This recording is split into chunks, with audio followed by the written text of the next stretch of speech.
with YouTube to push it through. I'm supposed to. So a couple of weeks ago, Restream, the company that I use to simulcast everything, they had this video on YouTube that did everything.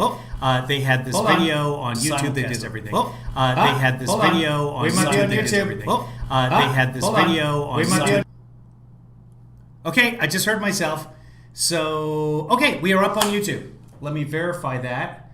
And that was me being echoed on YouTube. Okay, so we are all online. I'll give the YouTube folks a check in here. Okay, there we are on the YouTube. It's quite a sweltering day here in the South. Yeah, so I'm at a location that I don't normally broadcast from, and I love it here.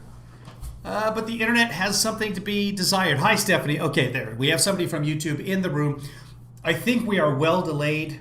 Let's see. Let's do a count on YouTube. 1, 2, 3. Okay, 3-second delay on YouTube. I don't know how it happened, but suddenly they all caught up. So, Barb, good to see you. Let's get going. This is Kayleigh Macaroni. We are so far behind today. The president is supposed to be doing his presser in 20 minutes, so we will keep an eye on that. I am using my phone for the internet right now, so the computer is going through a hotspot. The good news is I have my third monitor back. It's just a TV, but I'm using it as a monitor, and it's very grainy, but it's legible. So give me just a second here. Set alarm for 2:30 p.m. Okay, so when that goes off, we will check and make sure the president hasn't gotten an early start here. So, God, yeah, the explosion in Lebanon. I posted that earlier. I almost want to kind of skip Kayleigh for now and just watch the explosions in Lebanon, but we'll get past that. Yes, I am live now. It's on YouTube. I can see it on a computer on YouTube, so we are live. And the air conditioner is blowing right on my feet, so I'm going to put on my slippers. Hi, Danielle. Hi, everyone. No, well, I will get this internet problem fixed. I hope I'm here for the rest of my life. I love it so much because there's all kinds of sparkling 0-calorie Kirkland signature. It's green. So you guys can't see it. It's lime. I picked the one flavor that is invisible in front of the green screen. So that's funny. Hi, Cam. Good to see you. Okay, well, let's get right into it because my voice is going to wear out. I've been yelling at the internet for the last 20 minutes.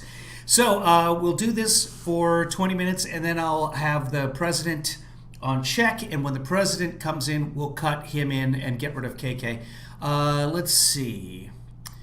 Yeah, it's the new glasses. You're absolutely right, Marcy. But they are a slightly stronger. What happens if... See if this fixes everything.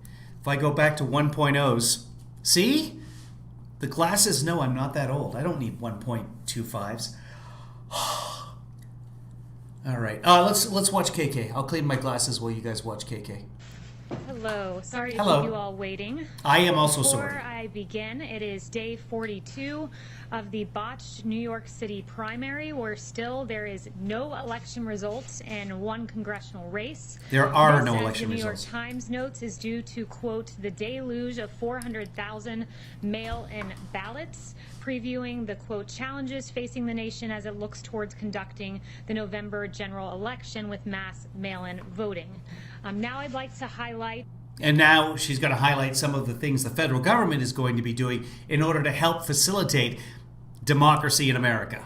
The Trump administration's actions on telehealth, which the president detailed... No, not telehealth, mail-in voting. We were talking about mail-in voting, remember? 45, 47 days, whatever it's been. So she's going to address that now. I'm sure she misread telehealth the same way that you know what? Before we even get going with this, we'll try and cover this later. I don't know. I have so much to do.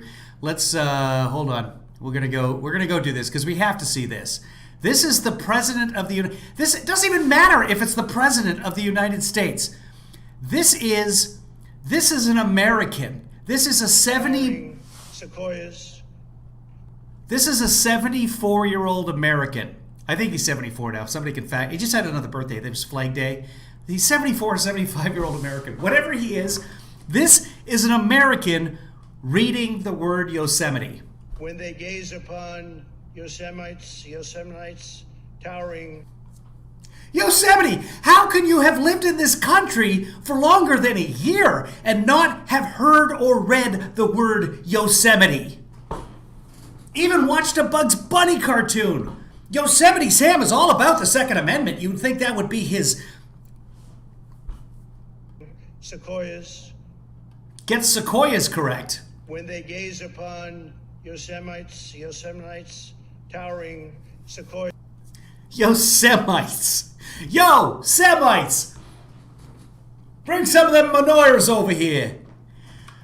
Jesus Christ. He is one of the stupidest people in this country. Undoubtedly. Yosemites. How can you be an American and not understand that we have Yosemite? Yosemite. It's not hard. Yosemites.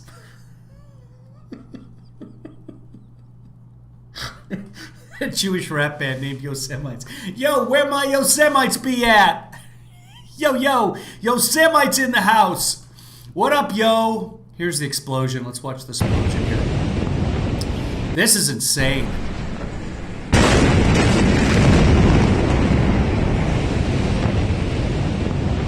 They heard that in Cyprus, 150 miles away. Cyprus is an island off the coast. Half Turkish, half Greece. Background information on that. But you can see the initial shockwave going out. Knocks everybody down. That's why so many of the cameras are thrown back. Nobody in Lebanon has windows. Yes, there are windows, but you can see the building right there. Most people, there's been violence in Lebanon and explosions for so many years that a lot of people just build the buildings without windows, or they've covered the windows up over time because it's been such a volatile situation for so long. There's the Axios interview. We'll get to that another time. Let's go back to KK here. But just insane. You guys want to watch? If you guys want to watch more about the Lebanon explosions, I can pull that up too. But it appears that it was fertilizer, nitrates, some sort of nitrates, tons and tons of nitrates exploding. Because there was a fire first, and then it eventually exploded. And they're saying 50 people dead so far. I think that number will rise exponentially, but I don't know that because the fire went on for some period of time and maybe people evacuated, hopefully. But the size of that explosion is just mind-boggling. Okay, back to KK. Yesterday, the president signed an executive order to make regulatory reforms allowing for greater access to telehealth and toward making it permanent. The Trump administration has cut red tape allowing telehealth services for seniors and for other Americans. 35% of Medicare beneficiaries took advantage of the president's reform, seeking telehealth services over the phone rather than through video conference. A simpler and a smarter way to go about things is now available to Medicare beneficiaries. The president also took executive action to boost. I heard yesterday it was beneficiaries, not beneficiaries. Rural health care services, according to a 2019 I could do a lot with a haircut. Study by Navigant. Rural hospitals would be devastated by Medicare for All, otherwise known as government takeover of health care. And under that analysis, they found that if Democrats had their way, 55% of rural hospitals, or 1,037 hospitals across 46 states, would be at high risk of closure. The president's executive order calls for strategic investments. That is exactly the opposite of the Democrats' plan, but okay. In our rural communications infrastructure, which will expand telemedicine and rural broadband access. Democrats seek to deny Americans their health care freedom, but President Trump is working hard to save your health care by guaranteeing protections for people with pre-existing conditions. I'm just going to be bouncing around here. Popular individual mandate. You shut up. She's just like, why? Why do we even listen to her anymore? So this just popped up on MSNBC. This is, let's say, Survey Monkey, NBC News. It's an interesting poll. Let's see if I can pull it over.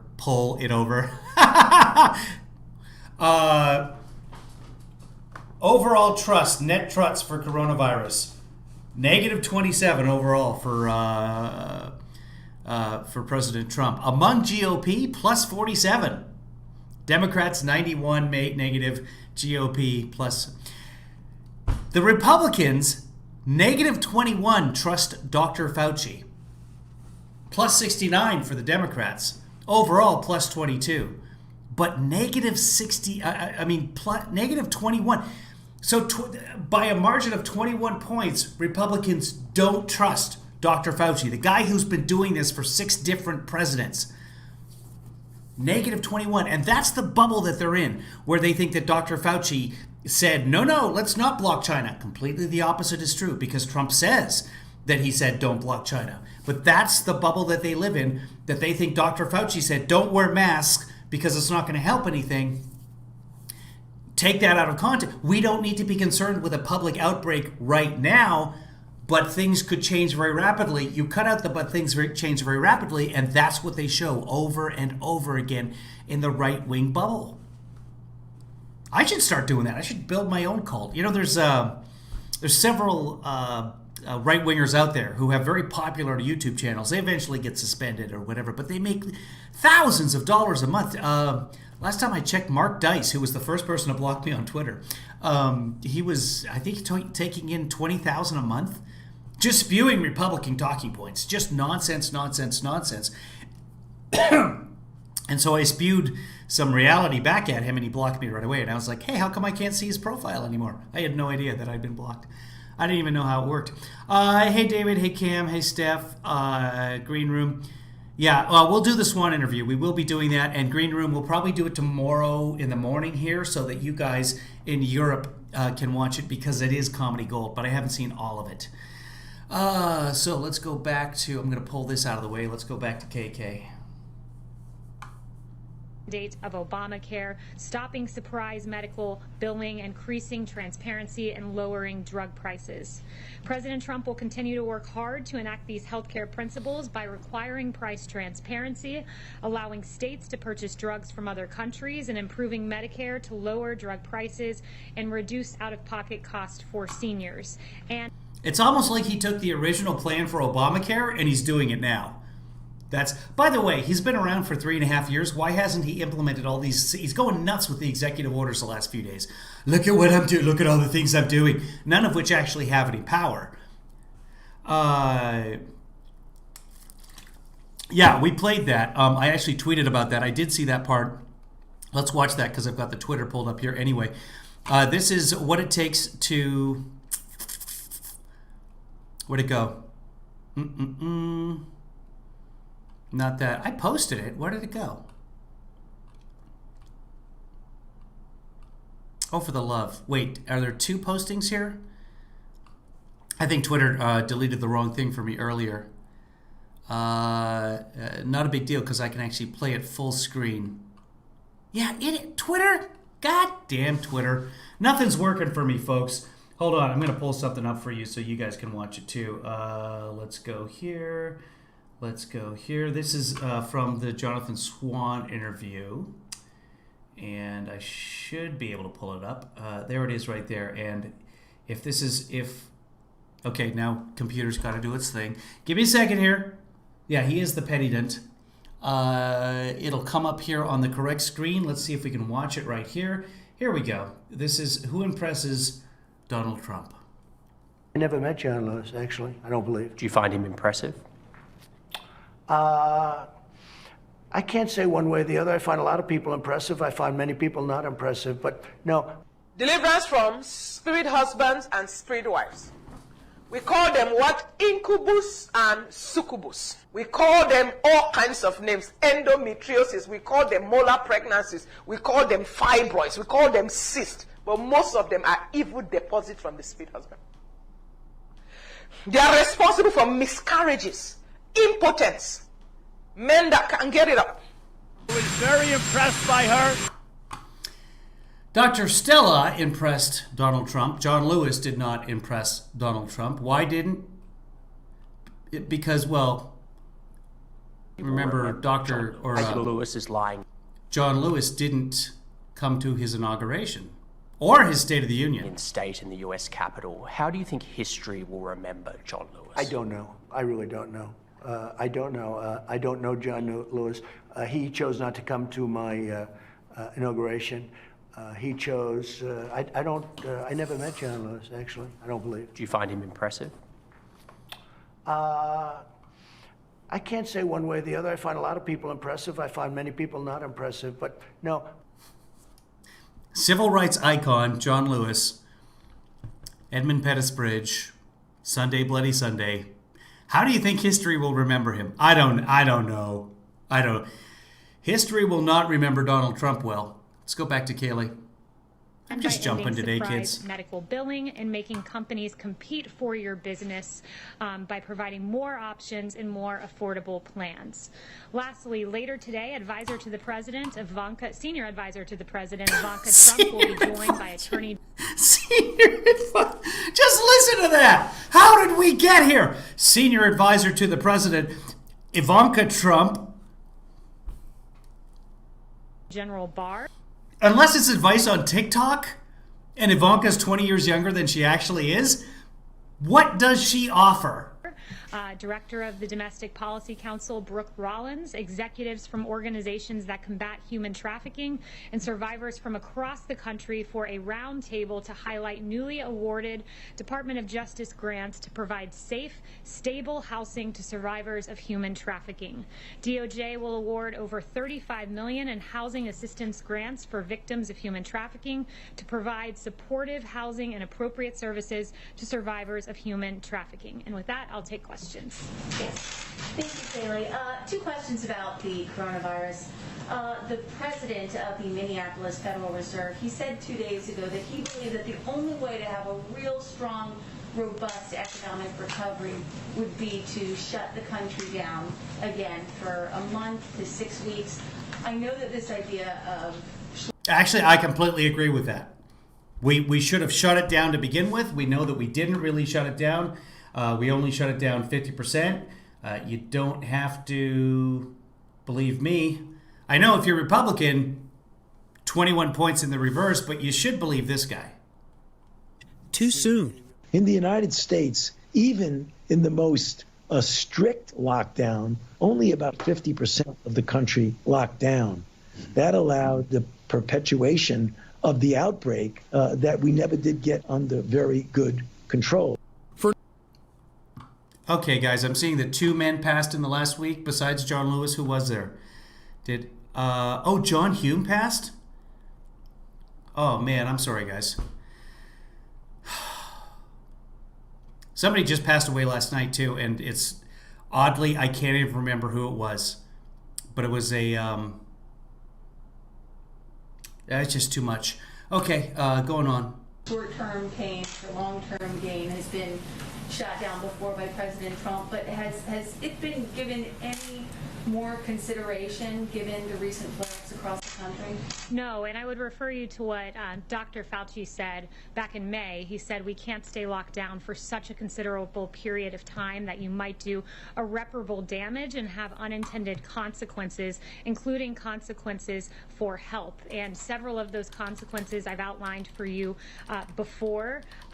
For instance, the fact that in any given year you have 120,000 Americans who die from drug overdose or suicide, and we saw during the lockdown previously that we saw overdoses nationally jump by 18% in March and 29% in April, 42% in May. Overdoses do go up, suicides do go up, cancer cases are missed, as Dr. Scott Atlas has pointed out, that in the U.S. alone there are 150,000 new cancer cases that arise every month among patients. Most have not been seen, and that was referring to the lockdown. The American Cancer Society also noted that during the pandemic they've seen an 80% drop in cancer cases being identified. So there are many health consequences. Those are 3 of what are a long list. But so no matter how bad it gets, you don't think there's any way that President Trump would look at it? I'm certainly not going to engage in hypotheticals, but no, the president is not considering a national lockdown. What he is encouraging is mitigation efforts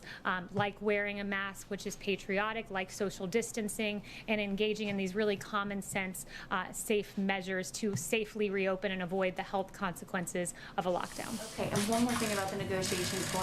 Same interview she was talking about with Dr. Fauci. Dr. Fauci said there are obviously some situations where people might be jumping over that, opening in a prudent way. I just say, please proceed with caution if you're going to do that. That there must be very significant precautions. And basically he was talking about states opening too early, which he was hoping wouldn't happen. And then what happened? All the states opened up early, and we got it. So here we are. So going back to what Dr. Fauci said, remember, some people assume that other people are going to do rational things. I don't assume that anymore. Going on today on Capitol Hill, given the amount of money that is involved, the amount of Americans that would be impacted by this next stimulus bill, why isn't President Trump more personally involved, or at least more visible in these negotiations? Well, he is through his chief of staff and through his secretary of the Treasury. He's regularly updated. I was just in the Oval Office with him, and the chief of staff was updating him on that very measure. But right now, the Democrats are being fundamentally unserious. They've offered no concessions. They've offered no plans. If anything, they're moving the opposite way. And to demonstrate their unseriousness, their $3 trillion plan they've now set. Is unseriousness a word? And again, the Democrats put forth a plan and passed it in May 20th, May 12th, something like that. The HEROES Act. It's already out there. It's ready to go. It needs to be $3.4 trillion when the president has had a very narrow, specific focus right now. It's extending unemployment insurance. It's making sure Americans don't get evicted. And when Democrats, as I noted on Friday, were offered the Martha McSally bill, which would have been extending unemployment insurance for at least 7 days while these negotiations continue, that was rejected by Chuck Schumer, which should tell you exactly where Democrats stand, and it's against hardworking Americans who lost their jobs through no fault of their own. The president about 10 minutes ago tweeted about vote-by-mail absentee voting. He says, in Florida, the election system is safe and secure, tried and true. What, in his view, changed? Was he advised by Republicans that he was potentially suppressing his own vote by stoking unfounded fears about mail-in voting? And will he admit now what is the fact that voting across the country by mail is safe and secure and tried and true?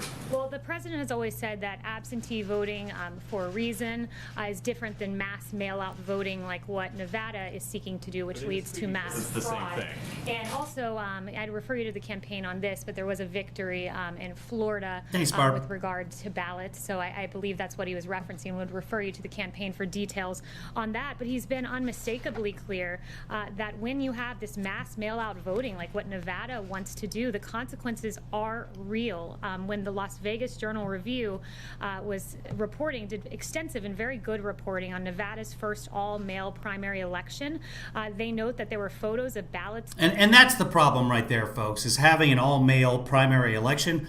Obviously, we need to let females run as well. I don't think we'd be in this mess if Hillary was king or whatever. Anyway, I'm just saying I'm all for chicks. Man, we should have broad elections. Tossed in trash cans, littering apartment mailbox areas, dozens pinned on the complex's bulletin boards in various apartment complexes. And you have a postal worker who said that when she went to go deliver some of these ballots, in several cases people had moved or died. She kept 65 ballots on her first delivery, 100 on her second. It is with fraud and with delay. Riff with fraud. The president stands firmly against. He wants a free and fair election. What? It's riff with fraud if you try and send ballots to Yosemites. Extensive research shows that there is fraud in vote-by-mail systems. It's extraordinarily rare. The president votes by mail, you vote by mail, and a dozen other top Trump administration officials vote by mail. Go, Jeff. So with regard to the absentee system, that's right. And there is ample evidence of fraud. I would point to you the best example of this, and very recent, was May 12th, New Jersey's special election in Paterson, New Jersey, where 1 in 5 mail-in ballots were found to be fraudulent in the election. New Jersey officials were... No, they were not found to be fraudulent. So a lot of them were collected and put into a single post box, 3 different places, but 20% of them were not actually fraudulent. Charged in that case, and resident. Anyway, they found the guys who did it, and they're being charged, and that's good. It's incredibly hard to commit fraud by mail. Ramona Javier said this is corruption, this is fraud. There are 8 relatives and immediate neighbors she knows of listed as having voted, but who insist they never even received a ballot. There are ample examples of fraud, and we can get those to more than just Paterson, New Jersey. And those people will be going to jail. What can the administration tell us about the deadly explosion in Beirut? What led to it, do you understand? So that was breaking as I came out. We're tracking it closely, and just rest assured that we're taking a very good look at that. Yes. Kayleigh, thank you. The environmental bill the president signed this morning, it was passed overwhelmingly by both houses of Congress. Both Republicans and Democrats signed on to that legislation. Can you explain why there were no Democrats at the ceremony or even mentioned in the president's remarks? I haven't watched it yet, but that does not surprise me. The president is very proud of what happened today, the single largest investment in America's national parks and public lands in history, the most significant conservation. That's the audio from C-SPAN. Provides $900 million a year. Hey, producer in Joanna. Permanent funding to the Land and Water Conservation Fund, and you're asking about recognition of congressional. No, David, obviously it's not connected to Biden, it's connected to Pelosi. Explosions, Pelosi, it's too close not to mean something. Democrats right now, and the only thing that we're recognizing about congressional Democrats right now is how Lizzie's here. Hey, Lizzie. There are Americans who are going without paychecks because they refuse to partner with Martha McSally, Republicans, and the president in ensuring that those payments go out. Okay, yes. Kayleigh, the president has said, as recently in this Axios interview, that he believes that many people believe that there's disadvantages to testing. Can you walk us through what those disadvantages are, and if, as he stated back in June, he still believes that testing is overrated and makes the U.S. look bad? So I would know what the president refers to with regard to testing is that, the media doesn't often acknowledge that when you do the most testing in the world, lead the world in testing, that you do identify more cases. So that is what he refers to with testing, and he's made that point a few times. But look, we lead the world in testing, and the president's very proud of it. Why doesn't one of the reporters say, actually, China had 90 million tests as of the middle of June? They don't report to Our World in Data, the same site that you cherry pick figures from. What I wish. Well, we can't trust the data from China, just like Trump said yesterday in the interview on Axios. That you believe that? You believe South Korea? It's South Korea. I really wish that Jonathan Swan had pressed him on that, because it is patently ridiculous. South Korea has one of the most advanced anti-pandemic response units in the world, because after SARS, they put it together and they kept it together. They didn't disband it like Trump. The administration's very proud of this. We've done more than 60 million tests on track, according to HHS. See you later, Chris. 100 million by September. That's extraordinary. And when you compare that to the next highest number, India, in the ballpark of about 16 million tests, what we've done in this country is impressive. And the president's very proud of that effort. Do you still believe that testing in the U.S. is overrated? The president, again, points out that the media refuses to acknowledge that when you test so much, you do identify more cases. That's the point he was making, and he's very proud that actually since March 12th, we have increased daily testing. Okay, how many did she say for India? Acknowledge that when you test so much, and the president's very proud of that effort. Do you still believe that testing in the Compare that to the next highest number, India, in the ballpark of about 16 million tests. What we've done in this country is impressive, and the president's very proud of that effort. Do you still believe that testing in the U.S. is overrated? India's done over 20 million. Russia is ahead of India at almost 30 million. So the ballpark of 16 million that's not the same ballpark. The president, again, points out that the media refuses to. Yeah, it's a good point, producer Joanne. It's the number of people tested, not the number of tests performed. So X number of millions. I'll show you guys. So I'm going to pull this over here. Again, this is a newer setup for me, so forgive me if it doesn't work perfectly. So here's the United States right there. You can't read that, but what it says on the United States is units unclear. The United States, for some reason, doesn't provide the data of whether these are PCR tests or antigen tests, antibody. The United States has put all tests all together. So antigen, antibody, everybody else separate them and has like the number of people tested. Not everybody else, but a lot of countries do. The number of tests performed, the PCR tests, antigen tests, pregnancy tests. The U.S. throws it all in there. It's all a part of the same number. And right now, officially, the United States has submitted about 57 million tests. But that's usually a couple days behind. But anyway, yeah, okay. Acknowledge that when you test so much, you do identify more cases. That's the point he was making, and he's very proud that actually since March 12th, we have increased daily testing by 32,000%. Worth mentioning, this is a novel virus. Worth mentioning that as of March 12th, we've just performed about 5,000 tests. And by that time, South Korea had performed almost 200,000 tests. And we have 160,000 dead, and South Korea has 300,000, just 301 deaths, South Korea. Because by March 12th, they had done 180,000, 200,000 tests. There wasn't a test, and this president led the way in getting emergency use authorizations to, one, identify working tests, and then to surge the testing capacity by 32,000% since March 12th. Because we screwed up the test in the first place. And that's thanks to President Trump. Thanks, Kayleigh. On TikTok, the president has argued that the United States should receive money in return for a potential sale, but he hasn't really explained how. Under what authority could the Treasury collect fees from China, from Microsoft, or from any other U.S. buyer to get this done as the president demanded? Yeah, so I'm not going to get ahead of the president on any official action, but he has made that point, and he and both Secretary Pompeo have said that the U.S. will take action in the coming days on Chinese apps, including TikTok, due to the national security risk. And we all agree that there needs to be a change, especially with TikTok collecting significant amounts of private data. Oh, I want to show you guys a TikTok video. But I won't get ahead of the president on what those actions look like. Yes, thanks very much. I wanted to ask also on TikTok about Beijing has said that it may hit U.S. Hold on, I'm going to set this up, guys. This is the tickety-tockety. Hold on. Dude, are you gonna vote for Kanye in the 2020 election? No, dude. I'm voting for the pedophile with dementia, okay? Because I fucking give a shit about this country. Are you listening to yourself?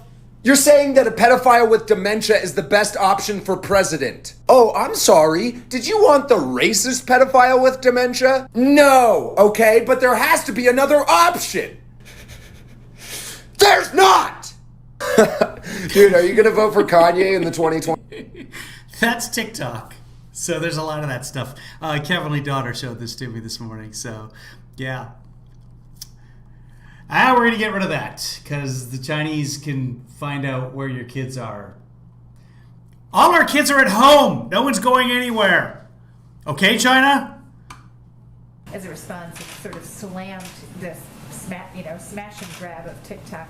What do you say to that in regard to China? And secondly, China has not complied with its commitments under the U.S.-China Phase 1 trade deal. We're reporting today that they've only completed 5%, for instance, of the energy purchases in this first half of the year. Can you just sort of say? Yeah, we encourage China to fulfill their obligations in the Phase 1 China deal and to fulfill their end of the agreement. But the president remains keenly focused on TikTok and protecting the private data of millions of people in this country. And PRC's, the People's Republic of China's laws require Chinese companies to cooperate with PRC security and intelligence services, enabling the CCP to access foreign user data. And what this means is that these entities ultimately answer to the CCP, which actively undermines U.S. interests and is hostile to American values and the rights of individuals. And the president will stand firmly against China on this. Yes, John. Thank you, Kayleigh. I wanted to ask you about the COVID relief bill. The president has suggested if there is no agreement that is reached, the president would act unilaterally. As you know, the power of the purse resides with Congress. So what would the president do unilaterally? Explain what he could do unilaterally. Excellent question. As it relates to providing relief to American families and American businesses. Yeah, Trump is not on. I'm monitoring that. On determining what that action would look like or would be. I will leave that. So I've got Trump's press conference on the other screen. The room isn't even full yet with reporters. Everyone's just kind of sitting around. But they're all reading their phones. Typically, it fills up with reporters, and then there's a 2-minute warning. So we'll switch over to that when that comes up. to him to determine. But what I would say is this, is, right now we have Secretary Mnuchin and Chief of Staff Mark Meadows once again asking Nancy Pelosi and Chuck Schumer to come to the table. The ball is in their court here. Ron, I don't think Trump's going to get elected this time. I said he would get elected last time. I was right. I predicted that he would get just over 300 electoral votes. I was right. Nobody listened to me. Everyone thought I was crazy, but I was absolutely dead on. This time, I know we've got almost 100 days to go, but I don't see it at all. He's got absolutely no support above his base, and that's only 32% of the country. Independents are absolutely not on the side of Trump. And the African-American male vote will show up this time. They didn't show up for Hillary. They were down by 12% compared to Obama. But Joe Biden is Obama's guy, and he's immensely popular in the African-American community. So I'm sorry, Ron J., but I don't see Trump winning this time. Like I said, last time I said he was going to win. And I didn't vote for Hillary. This time, I don't think he has a shot. Anything could change. Anything could change between now and then. We've made at least 4 offers. They've made 0 offers. It's unacceptable for hardworking Americans. Kayleigh, on mail-in voting, which you talked about at the very top of the briefing, the president suggested yesterday that he has the right to write some sort of an executive order as it relates to mail-in balloting. Can you explain what would empower the president in the Constitution to take some sort of executive action as it relates to mail-in voting? Again, I won't get ahead of the president on his actions and what those actions would be, and I'm not going to engage in. She is constantly talking about what the president is going to do, but she's not going to get ahead of the president on his actions. A hypothetical as to what the actions would be and what authorities they would be based upon for yet to be announced actions.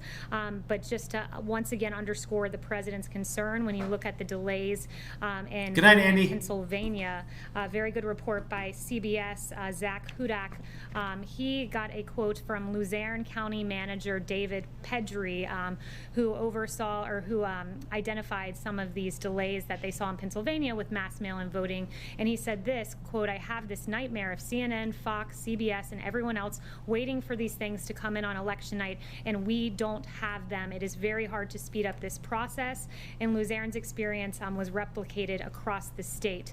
So as we've seen in Pennsylvania. Yeah, we don't always know who's elected on election night. This is not new for this country.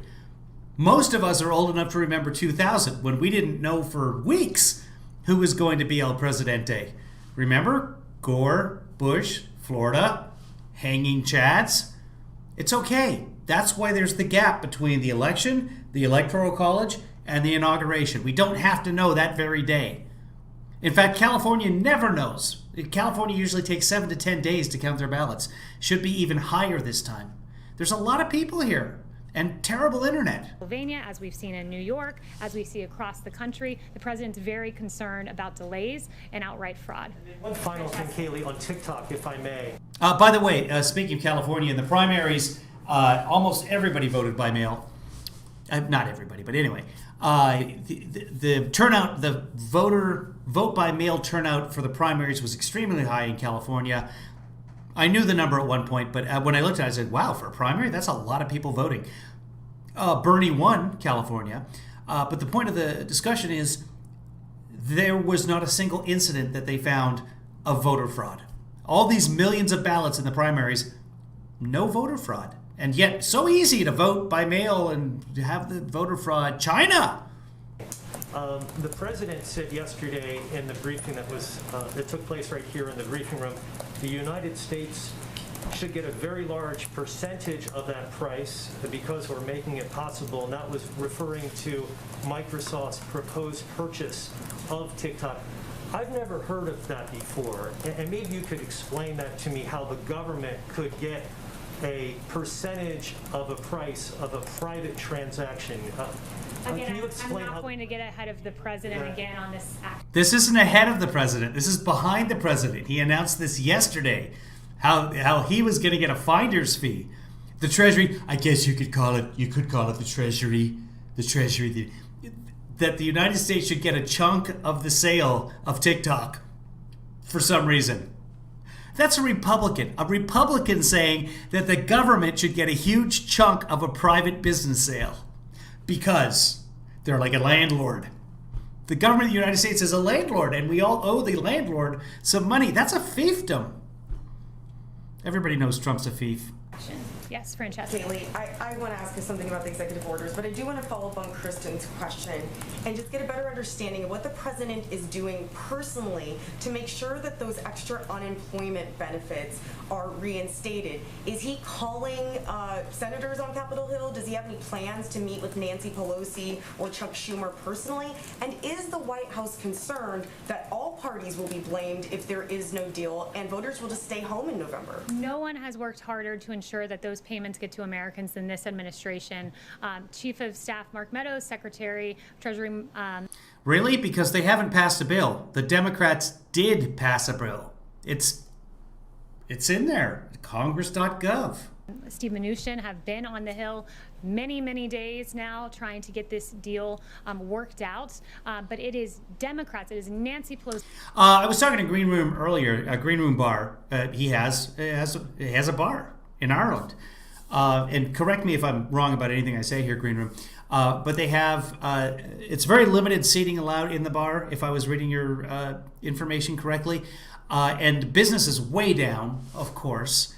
And they occasionally have a beer garden outside. And most, if you have over €9, sorry, if you have more than €9, if you serve food greater than €9, you're allowed to stay open. And if you don't, then you're closed, because then you're just a drink bar. But what I would like is, I would like all of us to get on a plane and head over to Ireland and get ourselves some Irish nachos at Green Room's bar. I wish I could do that. I wish I could help. I like to support local businesses, even if they're in Ireland. So, anyway, I think we should all hope and pray. Thoughts and prayers. Tots and prayers for your Irish tachos. It is Chuck Schumer that are making an absolute mockery of this process rather than coming towards us and do a clean extension of unemployment insurance. They are moving beyond what their initial request was of $3 trillion, and then they moved to $3.4 trillion. They wanted $100 billion for schools, and we offered $105 billion, to which they rejected. They are making a mockery of this process. Looks like Trump's getting ready to start at some point here. But this president has been clear. He's ready to act on this, and it is of paramount importance to him. And again, why would you reject Martha McSally's clean extension? Democrats are fundamentally unserious, and they're making a mockery of the process. Okay, then if you don't want to move on that. With regards to the executive orders, the president has signed a flurry of those recently. He said yesterday that he expects to have a health care plan by the end of the month and also an immigration plan by next month. Does the White House feel a sense of pressure to get everything on the president's to-do list done before November? No, but the president moves at a very rapid pace, and he wants to get as much of his agenda accomplished this term and going into next term. This president's done a lot already, but he will work on COVID, and alongside that, many other issues, as he routinely does. This administration often is accomplishing items on 2 or 3 different topics in a day, as you can see today with the human trafficking, the event this morning, and then also I have an announcement. The president will have a COVID briefing at 5:30. But oh, it's going to be a COVID briefing at 5:30. It is now 5:51. But thanks for the announcement. I do want to just step back and say this with regard to COVID. I think it's really important to put the successes of this administration in context, and I got some new information from HHS just before. Flights are probably pretty cheap to Ireland right now. Does anybody else have some Irish citizens? I'm Canadian, so I might be able to travel on my Canadian passport to Ireland. Does anybody else have BEV, Canadian citizenship? Yeah? Can anyone else go with me? Does anybody want to marry a Canadian so you can go to Ireland with me? I came out here. This was a novel virus. There were no tests. There were no therapeutics. But what did this administration do? They screwed up the tests, right? That's what she's going to say. We, as I noted earlier, surge testing, increased it by 32,000 since March. After you screwed up the test. But we're not going to start until March 12th. I've shown you guys that chart so many times. projecting 100 million tests completed by September. Because of President Trump's tearing down of red tape, there are more than 230 clinical trials of potential COVID drugs and biological products are underway, and over 510 are in the planning stages. Today, NIH announced 2 separate COVID treatment trials, Active 2 and Active 3, and these are monoclonal antibody treatments. And also by September, we have secured more than half a I'm going to pull this over here because it's got a few more countries on it now. So this is March 12th that she's talking about. Come on, computer. Again, left-handed and lame. Let's see if I can... I don't think I can make that full screen. That's good enough. So up here by March 12th, 222,000 tests for South Korea. All of these tests took place in February and March. Look at all of these. That's why South Korea only has 300 people dead. That's it. That's the key right there. Test early, isolate the virus, pay your people to stay home, provide hospital rooms, provide hotels. Don't send them back to their houses if there's other people there that can catch it, and spread it in the community. Nail it down. That's what South Korea did. Germany was way up there with testing. Switzerland had 18,000 tests. The United States... By March 12th, which is the date she keeps talking about, it's down here somewhere. Hold on, I'll find it. Russia was already at 76,000 tests, while the United States was, there it is. The United States was at, let me get out of the way here. There's the blue line. United States, 18,000 tests by March 12th. South Korea, 222,000 tests. That's why South Korea is winning this war, and the United States has, I'm going to say, over 200,000 dead by this time because there's so many that aren't being counted. Million courses of treatment of remdesivir. That is one of the several therapeutics that this president has achieved and finding for the American people to treat this novel disease, this novel virus. And Heavenly cruise. Again, moving to phase 3 clinical Nobody wants to be on a cruise ship right now. Trial at the fastest rate for any novel virus in history. This could only be accomplished by President Trump, by a businessman in the White House who is not only on the race to get a vaccine. We have 2 in phase 3 clinical trial, but is Okay, fine. This has never happened before. He's a businessman. He had all these responses to the virus. Guess what? It didn't work. He's failed. There's, 5 million. Are we at 5 million cases now? And 10 times that are unidentified? 150, 160,000 dead? I haven't even checked in a couple of days. So whatever. Oh, we stopped China, and they sent it over here. And we've done so much. What an amazing it didn't work. It's a huge failure. Okay. securing 100 million doses in advance so that we're ready to ship them out. This president has been hard at work on COVID, along with a number of other issues, and those EOs will be forthcoming.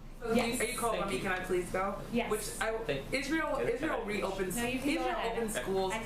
Okay, so she just called on Yamich when the other reporter was talking.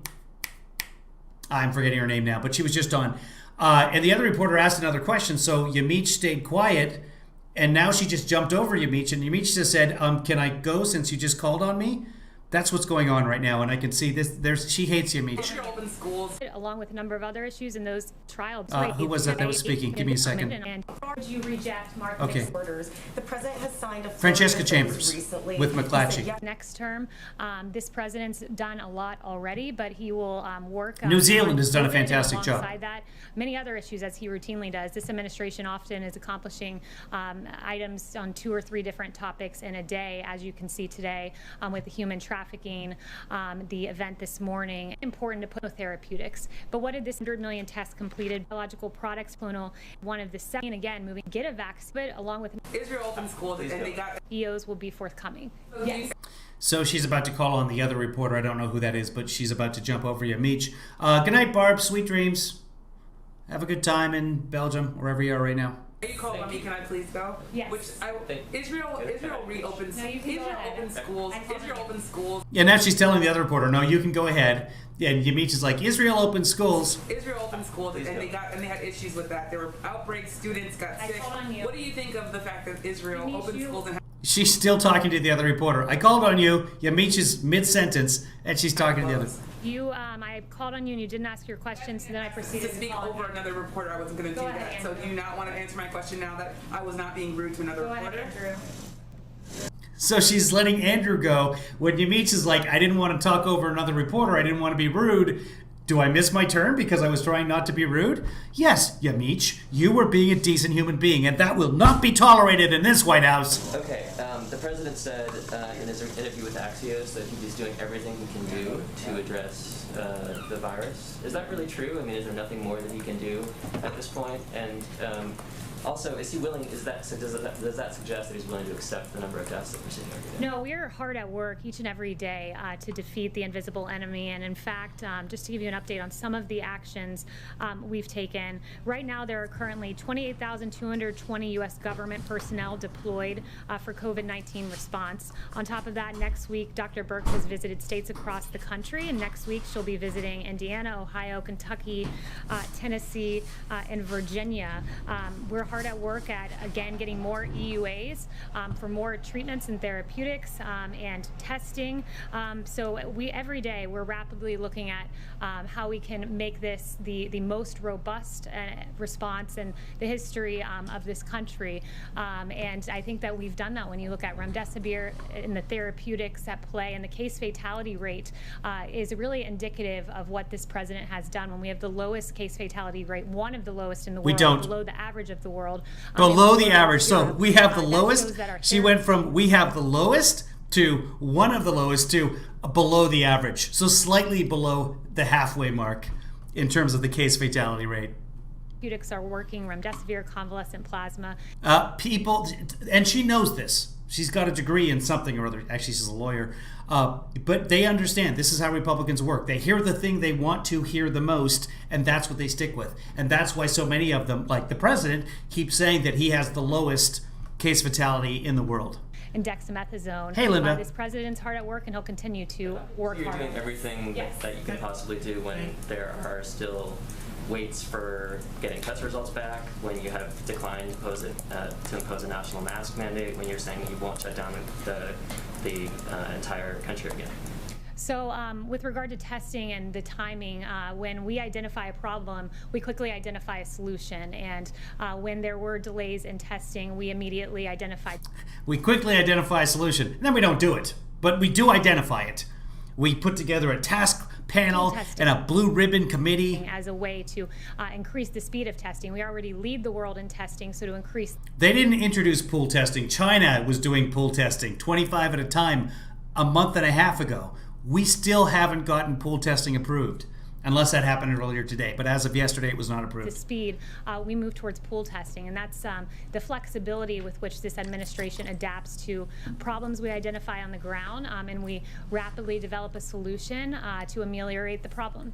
Yes. Thank you, Kayleigh. But everyone who wants a test gets a test. The president like to see Mitch McConnell put the $600 extension of the unemployment benefits through the end of the year on the Senate floor to put the Democrats in the spot of having to vote for that clean extension? So I haven't talked to him about that proposal, and I don't want to get into the middle of the negotiations. But it's safe to say is there's been one clean proposal to extend unemployment insurance. Still no Trump. That was put forward by Martha McSally. The president was ready to sign it, and it was rejected by Chuck Schumer and Nancy Pelosi. Can I follow up and just ask on a slightly separate topic? Whether or not the White House has a view on whether or not members of the media, a pool, should be allowed to cover the Republican National Convention's official proceedings in Charlotte, which apparently, as of right now, because of the space limitations, the convention committee is saying that that's not going to be possible. I'm not read into the convention discussions, but I certainly will inquire about that and follow up with you and find out what the status is. Yeah. Thank you. Yes. Thank you so much, Kayleigh. Do you have anything with regards to the massive explosion in Beirut that occurred earlier? Again, that was breaking as I came out here, and it's safe to say we are monitoring the situation. Where was she? Yes. Thanks for calling on me. I wanted to give my question over to you. Sure, that's fine. Thanks so much. Awesome. So she called on another reporter, and the reporter said, I wanted to give my question to Yamich. Okay. Awesome. I don't know who you are. unacknowledged reporter, but thank you. So my question is, or two questions. The first question is, Israel opened its schools back up. They thought they had the virus under control. That virus then spread and it became an outbreak. Students got sick. They had to close schools down. How worried are you that what happened in Israel might happen here, given the fact that there are experts in Israel who say they made a mistake there? Well, I would refer to our experts, and CDC Director Robert Redfield answered about schools on the Hill last week, and he said this: I don't think I can emphasize it enough as the director of the Center for Disease Control, the leading public health agency in the world. It is in the public health interest that these K through 12 students get back to schools that are open for face-to-face learning. I want these kids back in school. It is paramount to the health of the child. The president just tweeted, to you answer a question about this, mail-in voting or absentee voting, whatever you call it. He's saying that essentially it's the same thing. So why is it now something that can be done in Florida but not in other states? Why is that the appropriate thing to do? He's not saying, he's always made the distinction. Mass mail-out voting is with Nevada, where ballots are mailed en masse out to the voter rolls. So in a place like LA, for instance, where 112% of LA County is registered, ballots go out, and at least 12% of those we... No, they don't send out ballots to 112% of the people in Los Angeles County. They only send them out to current voters. All of those extras, those 112%, everything above the people that have actually voted in the last couple of elections, they don't get ballots. That would be a complete waste of money. Just as it's a complete waste of money to go through all of the voter rolls and ask people if they're dead or not. Are not active voters. So that is the distinction from... Yeah, inactive voters don't get ballots, Kayleigh. Absentee voting, which is where you proactively request an absentee ballot. There's a difference there, and the president repeatedly makes the difference. And he is also noting, as I told Jeff, you can follow up with the campaign on this, but there was a victory in the courts in Florida, and that's what he was referencing in the tweet. Okay, so I just had to check on what this Martha McSally bill was. Here it is. It allows states to choose, and this was the option that they said we've given the unemployment extension to the Democrats, and they refused to even touch it, which would be, oh no, we're just going to keep doing the $600 extra in everybody's unemployment because there's 30 million people looking for jobs and no jobs. And absolutely, the 5 studies have been done that say there's absolutely no truth to the whole, oh, he's getting this extra $600, so he's not going to do it. Oh, yeah. There's news on that front as well for Kevin Lee Daughter, but I'll tell that later. Here it is. Here's what the actual proposal by Martha McSally is. Allowing states to choose between one of two options. Immediately replacing or immediate 80% wage replacement. So whatever your wage was, you get 80% instead of whatever the state. That might be 66, might be 70, 75. So 80%. So kiss the $600 goodbye. Or a declining amount of $500 per week in August, $400 per week in September, and $300 per week in October. So this whole $600, we're extending the $600, it's pure bullshit. I'm looking at the bill right now. Anyway, and that was Mitt Romney's page that you can find it on. Yes. Thanks, Kayleigh. You mentioned extending the eviction moratorium and unemployment insurance. On Saturday, Trump tweeted payroll tax cuts plus dollars. Is a payroll tax cut still on the table? The president would love to see the payroll tax holiday because it would in fact benefit low and middle income Americans the most. But right now his keen and laser unless you don't have a job is unemployment insurance and evictions. Those are the preeminent priority, especially with that Friday deadline that Nancy Pelosi missed. Chanel. So do a clean bill. Say, yeah, we're going to extend the $600 and no more. That the eviction notice, the eviction moratorium would be incredibly easy for the president to pass. If it was proposed, if there's a clean bill from anybody, everybody will vote for it. Yeah, I mean, yeah, I don't want to throw people out right now. That makes sense. That makes sense. Like anything that makes sense happens in this country. Thank you, Kayleigh. This administration has identified human trafficking as a crisis and has worked to combat it. The National Center on Sexual Exploitation has identified TikTok, an online platform that enables sexual exploitation of young people. And didn't we just have TikTok questions 20 minutes ago? And then I looked and it's the AOAN channel Rion. People, especially in America. Would this administration ever consider, if TikTok became a U.S. asset, would this administration ever consider rules or imposing rules that would help mitigate this risk against young people on the platform TikTok? Yeah, I haven't spoken to the president about that specific Also, follow-up question, where in the world is Carmen Sandiego? scenario, but absolutely it is a priority for this administration to combat human trafficking and the exploitation of children. So we would certainly take a close look at that. But I have not talked to him about that specific fact pattern. I would like to end just by highlighting a troubling trend that I think we've seen. Oh, we're doing the binder drop. Here we go. She asked OAN to, and then OAN sets up a softball, and now she does the binder drop. Play out across the country, and I believe we have a few graphics to illustrate this. It pertains to the defund the police movement, and when you look at across the country, the ties of defunding the police with increases in violence, it's a cause for concern. Oh, good. As we saw in the beginning of this administration, violent crime was starting to come down, and then bring in the defund the police movement. In Los Angeles, you had LA Mayor Eric Garcetti proposing a cut of $150 million from the LAPD. Oh my God. Okay, I have this. I'm looking at it on the other screen right now. LA Mayor Garcetti. I'm not looking at it, but I have it pulled up on the other screen, so I'll be able to. This is. Oh boy, here we go. He said this, it starts someplace and we have to say we are going to be who we want to be, or we're going to continue being the killers that we are, was his quote in support of the defund movement.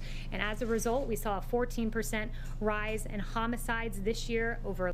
As a result, for a discussion of a cut from one side of the department to another side of the department that, by the way, has not passed, has not been implemented, but as a result of the discussion, I don't think she said discussion, we've now seen a 14% rise in homicide. Keep that in mind. Last year, in Minneapolis, the defund. So we've had an increase of about 19 homicides this year in Los Angeles so far, year to date. The discussions happened 6 weeks ago. Is it 7? It seems like 20 now, but they're using the year-over-year statistics for the entire year to date, even though the defund didn't happen until a month and a half ago. So, okay, let's just take that. Let's just go with that. What do they say? 6% rise, 7% rise, 14% rise. 14% rise in homicides. Okay, I have those stats. I have them right here. I'm going to pull them over. And you know what? I can do that in a PDF so that we can zoom in on it. Give me a second here. There it is. Okay, I'm going to pull this over. And by the way, I registered to vote in LA County. I registered to vote permanently by mail. If you're not registered to vote by mail, do it now. Today's the day. Get it done in advance. As soon as you get your ballot, fill it out and send it back in. So if there's any chance of it getting lost, it doesn't. Okay, so let's zoom in here on LA County stats. And if we go over homicide, we can see that, yes, it's about a 13.8% change year to date. That's not since the talking of defunding that hasn't happened. But, oh, look at here. What's this figure down here? There. 25% decrease in total rape. Burglaries are down. Personal other theft is down. Is that because of the defunding? The talk of the defunding of the police? So they can pick homicides, which are up 14%. Again, an increase of 19 homicides, which is terrible. But is that a result of defunding the police that hasn't actually happened? No, of course not. Why doesn't anybody push back on that? The stats are there. What about rapes? Rapes are down 25%. Is that not a great thing? Is that because of the defunding? I think so. You know what? I've said this before, and I know it's not popular, but I'm again rape. I'm again it. Not my thing to do. Anyway. And as a result, we saw a 14% rise in homicides this year over last year. In Minneapolis, the defund the police movement was afoot as well, with a unanimous... What? Hold on. Stephanie, they just closed the Kmart in Oakdale? There's Kmarts? I haven't seen a Kmart in years. Well, why do they close? Oh, yeah, businesses are closing all over the place. And the longer we don't take control of this pandemic, the more businesses are going to be closed. I read a stat the other day that 12% of restaurants are closed now permanently. It may go to 25%. Because who's going to a restaurant? We have to get a handle on the virus. And we can. We have to clamp down. We have to shut down completely for a month. See how it goes. Does it bring the number of virus down to an acceptable level where it can be contact traced? Great. If not, give it a couple more weeks. This is what we did. We had the curve, and then it went down a little bit, but it never went down enough because we just opened right back up. Having backyard parties and cruises. Speaking of Kevin and cruises. This vote in Minneapolis City. And hold on, I got to check to see if Trump is out yet. Police, and you had yes, he is. Minneapolis City Council. You shut up. Hold on, folks. Here it comes. $1 billion annualized rate last quarter. A crash in that case means a good thing, not a bad thing. That's the largest drop ever on record, ever. Of what? Home builder sentiment likewise is soaring as our home sales sentiment is now higher than last year, and new homes recently made a 13-year high. So we have a 13-year high in new home construction. New business applications are very That's not true. That just came out. New construction compared to the previous month when no one was building anything. It's something that they have just come out with now, forecasts the new data point and incorporates it into quarterly estimates. It looks like it's showing a 20% annualized growth in the current quarter. So 20% in the current quarter will take 20% over the drop of 33% in the last quarter. So we'll see if that's right. The Atlanta Fed, very respected. The virus, back to that, we are continuing to monitor and monitor in particular hotspots across the south, southwest, and the west. And we're seeing indications that our strong mitigation efforts are working very well, actually, especially to protect those who are most at risk, which has really been our primary focus for ever since we've gotten to understand this horrible, horrible plague that's been unleashed in our country by China. Mm-hmm. As of yesterday, cases are declining in 70% of the jurisdictions compared to 36% last Monday. That's a big, big number. It is a big, big number. 13 states 76 is a big, big number. Positive rate above 10% have seen a decline in daily cases since mid-July. In other states, the data suggests that the need for continuing vigilance always is strong, even though the numbers are getting very good. States that have the numbers are not getting very good in all the states. Between 5 and 10%, and in the states with the lowest positivity rates, we also see slight increases in daily cases, and a couple of them. Mitch. We must ensure that these states did not become new flare-ups, so we're watching them very, very closely. Fortunately, thanks to and doing what besides substantial watching? Improvements in treatment and the knowledge we have gained about the disease itself, the recent rise in cases has not been accompanied by a significant increase in deaths. It has. Fatalities it actually has. Death is a lagging level indicator. Show us the chart. Peak. So show us the chart. The number of deaths or fatalities are at half the level. One is too much. One death, because this should have never happened to us. It should have been stopped at. Show us the chart, C-SPAN. Very easily by China in Wuhan.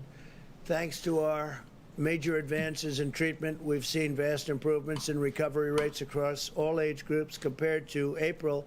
Mortality rates. Okay, hold on, kids. 85%. We're switching over to Fox because they're showing the charts he's talking about. So here we go. Of all current cases are individuals under the age of 65. Just getting some very accurate numbers on this. And these are people who are generally at a much lower risk of complications. Since the pandemic began, nearly half of all fatalities have been at nursing homes or assisted living centers. That's an incredible statistic when you hear that number. Yeah, considering that half of all fatalities are outside those places as well. So let's also pay attention to the other half. This data underscores that the best path forward is an aggressive strategy focused on protecting Americans at highest risk. As we race toward the development of a vaccine, we must continue to take extraordinary precautions to shield the elderly, and we're doing that. We're doing that at a level. I want to see this graph again. So this is the 2-week death leg. 2 weeks after the case is reported. The trouble is it doesn't take you 2 weeks for the most part to die. It takes you much longer than the 2 weeks to die. So I'm not even sure what this 2-week death leg nonsense is about. Some of the studies, for example, the Ford study is like, 14 days after starting taking hydroxychloroquine, here are the results. The trouble is it takes some people much, much longer to recover from the disease and or die from the disease. 3 to 4 weeks usually. I don't have those stats. It's not even anecdotal. This is what I've read before. But the 2-week death leg is a very, very specific death leg. On protecting Americans at highest risk. As we race toward the development of a vaccine, we must continue to take extraordinary precautions to Trump has never raced towards anything except the buffet. Shield the elderly, and we're doing that. We're doing that at a level that we've never even dreamt possible, both with testing and with common sense. And those with underlying conditions, especially the elderly with the... There's no such thing as an underlying condition. Never dreamt possible to protect the elderly. Hey, the elderly in the old folks' homes are having difficulty with the virus. How can we protect them? I don't know. We could never dream of doing. Really common sense. Underlining whether it's heart or diabetes, they seem to be the two most predominant conditions that cause... Somebody look that up. Is there an underlying condition, which he's now said twice? It's underlying conditions, yeah? But maybe I'm wrong. Maybe it's a medical term. Does somebody have an underlying condition they'd like to discuss? Tremendous problems, while allowing those at lowest risk to carefully return to work and to school. Where embers flare up, we must engage immediately, and that's what we're doing. This is the science-based approach, and that's good with us. Working very hard on that. Science doesn't call them embers. An extended lockdown would fail to target resources at the highest risk populations while inflicting massive economic pain, long-lasting damage on society and public health as a whole. So there won't be lockdowns, but we watch specific areas. We're very careful, and we're putting out embers. We're putting out flames. When you look at what's happening with Miami, and the numbers are going down, but Florida's going down very significantly. The death numbers are not going down in Miami. Texas and California. If you look at the last 2 days, then yes, the numbers in Miami are going slightly down. But every week it's the same thing. It's up and down, depending on when the numbers are reported because of weekends. You're going down rather significantly. On telemedicine, as we discussed the last time, and as I said numerous times during this day, it's an incredible thing that's happening. A central part of our effort to protect the elderly is to greatly expand access to telehealth so seniors can be treated from the safety of their homes. And that's what's happening. The number of Medicare beneficiaries using telehealth increased from roughly 14,000 a week. Did he say beneficiaries? Protect the elderly is to greatly expand access to telehealth so seniors can be treated from the safety of their homes. And that's what's happening. The number of Medicare beneficiaries using telehealth increased from roughly 14,000 a week to nearly 1.7 million. So from 14,000 to 1.7 million per week in total. 10 million Medicare beneficiaries have accessed telehealth services since the pandemic began. That's a tremendous thing that's happened with telehealth. Beneficiaries. As we shelter those at high risk, we are... honestly, I would love to take my son with me on a beneficiary trip out to Yosemites. I hear it's beautiful. Also pouring every resource at our disposal into the development of therapies and vaccines. 2 vaccine candidates are currently in the final stage of clinical trials, with several more vaccine candidates entering phase 3 in the coming weeks. And you've read and seen what's happened today. Today's news was very exciting. Through Operation Warp Speed, we're also mass producing all of the most promising vaccine candidates, and we're determined to have a vaccine very quickly. We think we're going to have something very soon. We have great companies. These are among the greatest companies in the world. But right now, they don't like me so much because I'm forcing them to drop drug prices prescription drug prices very massively. Some of these companies are involved in that, some of them aren't. We're having a tremendous, you'll see a tremendous drop in price. We're using favored nations, we're using the rebates, we're using everything. So long I've heard about how wealthy the middlemen are. They call them the middlemen. And they are very wealthy. Nobody even knows who they are, but they're very wealthy people. A lot of people know who they are. We're doing the rebates. We're doing purchases from other countries, like Canada, which buys drugs for much less money than the United States is allowed to under. We're not, though. A very bad None of system. that's actually happening. I don't call it archaic. I call it bad because it's meant really for drug companies to get higher prices. But under, it is archaic as well, though. Under the system of matching that we have, if Germany has a pill for 10 cents and ours is $2, we're allowed to say we want favored nations and we want the pill for the same. The same as the lowest country in the world. If they sell to one country lower than anybody else, that's the price we're going to get. Drug companies aren't too happy about that. Big Pharma. We've also... Goldie, I can't tell that you're in Monterey Park, but hi! Dramatically accelerated the availability of plasma therapies, steroid treatments, antivirals, and other therapies to treat the illness. Today, the NIH, we're very exciting, announced that they're beginning the trial of 2 new antibody treatments, which will take place in 40 cities across the country. We're going to move very quickly.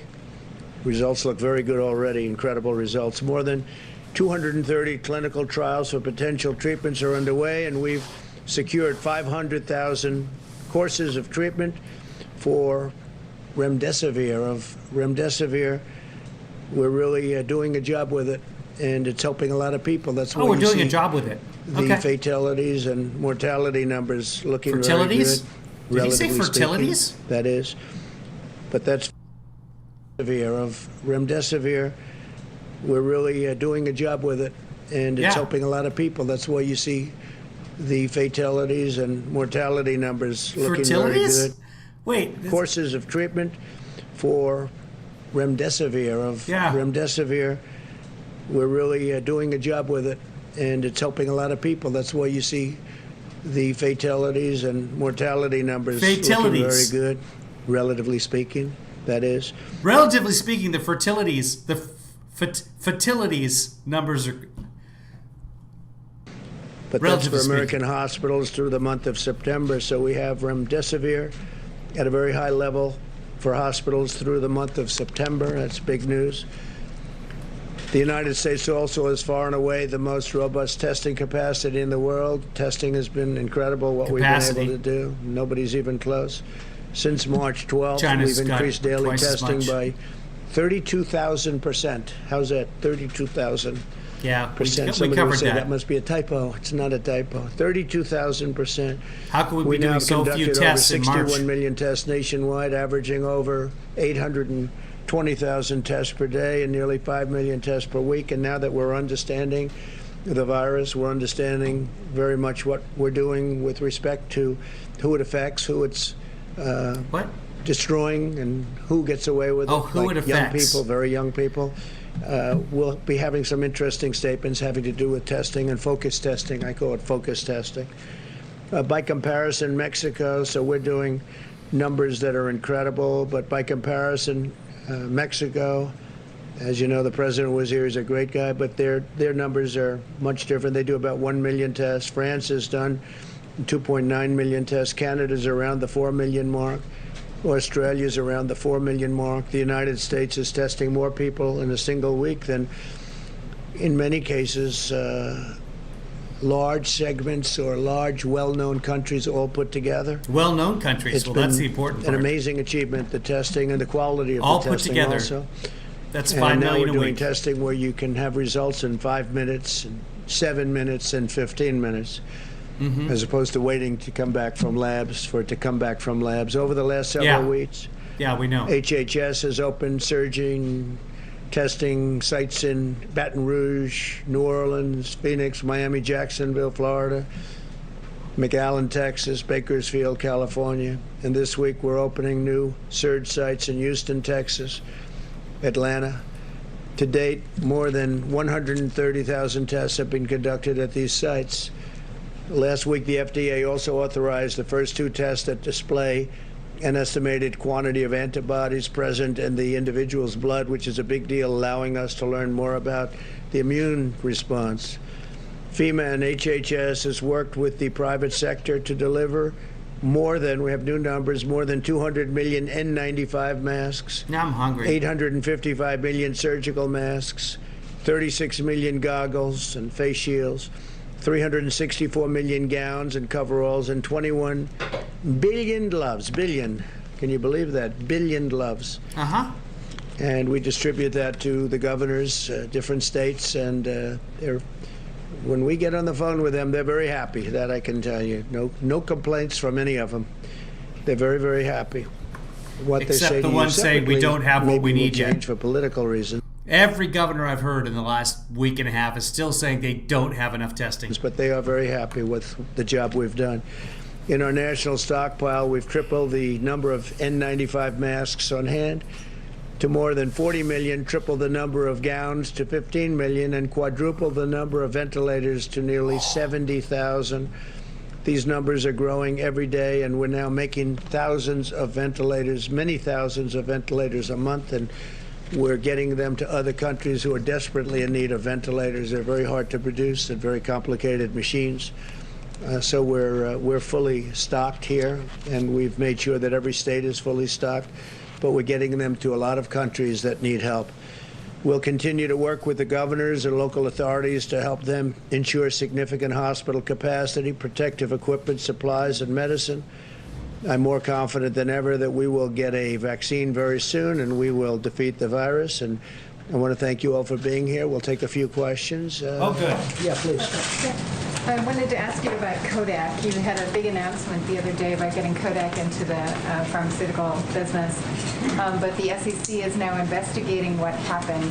Can you say a word or two whether you think that there might have been some kind of a problem in terms of how those arrangements were made? Is there any grounds for concern from your perspective? No, I don't know. I wasn't involved in the deal. The concept of the deal is good, but I'll let you know. We'll do a little study on that. We'll find out. If there is any problem, we'll let you know about it very quickly. But I wasn't involved in it.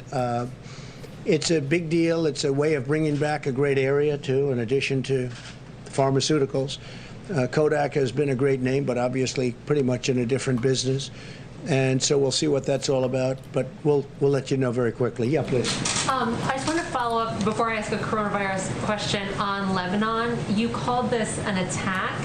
Are you confident that this was an attack and not an accident? Well, it would seem like it based on the explosion. I've met with some of our great generals, and they just seemed to feel that it was. This was not some kind of a manufacturing explosion type of event. This was. But this is live, and for a couple of hours now, media has been reporting that, yeah, that was in the port, and it was tons of fertilizer, or nitrates, and there was a fire, and then they exploded. That's what happens with nitrates. But apparently Trump thinks it's an attack. They seems to be, according to them, they would know better than I would, but they seem to think it was a attack. It was a bomb of some kind, yes. Interesting. And on coronavirus, you've talked a lot about, when you talk about the mortality rate, the deaths as a proportion of cases, which I understand that is significant when you look at how deadly the virus is or how good a country does at keeping people alive who get infected. But when you're talking about the scope of this virus, when you look at the percentage of the population that's died, there's only 3 countries that have more deaths than the U.S. So how do you explain that why the percentage of the population who's died is so much higher in the U.S.? Well, I think actually the numbers are lower than others. I'll get back to you on that, but we proportionately are lower than almost all countries. We're at the bottom of the list. And Somebody should. How can we lower that? We have 25% of the cases, you moron. She should have a piece of paper from Our World in Data with the logo on it, because that's what they use, that she can hand to the president or hand to a staff member to take up to the president, saying, no, this, in fact, we have 1/4 of the deaths on the planet. How can we have more than fewer? Anyway, it's never going to happen, but I'd love to see it. And we're, relative to cases also, we're at the bottom of the list, which is a good thing, Nope. being at the bottom of the list. But I can get back to you. We have We are about 4 not. or 5 different lists on that, and we're generally speaking at the very bottom of the list. So I'll get back to you. When I look at the Johns Hopkins, Coronavirus Resource Center on their website, it says the most affected countries, when you look at deaths per 100,000 people, the population, so how many people the population have died, you have the UK, Peru, Chile, and then the US. Canada has 8,000, 9,000 deaths. Obviously, they're smaller than us, but that's only 6% of the population. That's 6% of our total cases. So why aren't the deaths so much higher in the U.S.? Well, a lot of our numbers were based on New York had a very tough time, as you know, New York, New Jersey, that area. So New York doesn't count? And when you take them out, just as an example, take a look at Florida relative to New York. That's not to say anything wrong with New York. It was just a very tough place. People are close together. It's crowded. It's not easy. But when you take that out, our numbers are among the lowest. And even with it in, I will get back to you, but we have among the lowest numbers. They've done a But we fantastic don't. She job. just read that we don't. Yes, Mr. President. I would like to ask a question about the election, but one thing on unemployment first. Are you considering taking executive action to extend or rather reinstate the unemployment benefits that expired last week if Congress can't get a deal by the end of the week? Yes. And as a general point, what rate then would you want in there? A percentage or flat rate? We are looking at it. We're also looking at various other things that I'm allowed to do under the system. And such as... You can't ask questions about are you looking at. You have to be very specific with Trump. Are you going to do that? He still won't answer, but... The payroll tax suspension. And so we're allowed to do things. We're talking with the Democrats. They seem to be much more interested in solving the problems of some of the Democrat-run states and cities that have suffered greatly through bad management. I mean, really bad management. So that seems to be where they're looking for $1 trillion to help out with cities that are run by Democrats, in some case radical left Democrats, that have not done a good job. I appreciate today the Wall Street Journal said very good things, that we did a great job in Portland by having our people go in, Homeland Security, Chad Wolf, and the folks. We went into Portland, and we've done a great job, and they had that in an editorial that we really won that situation. But we want the whole, we did save the courthouse. The courthouse was going to be burned down or knocked down. It was not. It was in tremendous danger. We went in, we took... The courthouse is a huge concrete and marble building. They're not, the protesters are not going to knock it down with some fireworks or burn it down. Care of it, and we appreciated what the Wall Street Journal said. As far as the various things that I may or may not sign, I may not have to sign. I mean, progress is being made, as you know, very well in the Hill. We'll see what happens. But I have the right, including the payroll tax suspension. We may do some things. We want to take care of the eviction problem. People are being evicted very unfairly. So take it's care not of their it. fault. Just it's take care of it. China's fault. It's not their fault. And people are being evicted, and we can It's do your that fault. with an executive order. So if we don't So get, do it. and we want to do it relatively quickly. I mean, Do it. even from the standpoint of COVID, people Just get do it evicted now. and Do then it they go into right now as you're shelters, standing and there. are thousands of people in the shelters. And this is not a time, you never want to be in a shelter, but this is not a time to be in a shelter with the COVID. They catch it, they get it, and it's no good. So I may have to do COVID something is on no good. evictions Quote too, the because the president. Democrats amazingly don't want to do it. We offered them short-term deals, and we offered them lots of alternatives, but so far, the only thing they really want to do is bail out states that have been poorly managed by Democrats. Okay? And if I could on the election, sir, can I... President Trump, on the sale of TikTok, you're basically arguing that the U.S. government is going to collect a cut from of a transaction, including 2 companies, in which it doesn't hold a stake in. That's unprecedented. That's never happened in U.S. history before, and the administration has offered very little explanation about how that's going to work.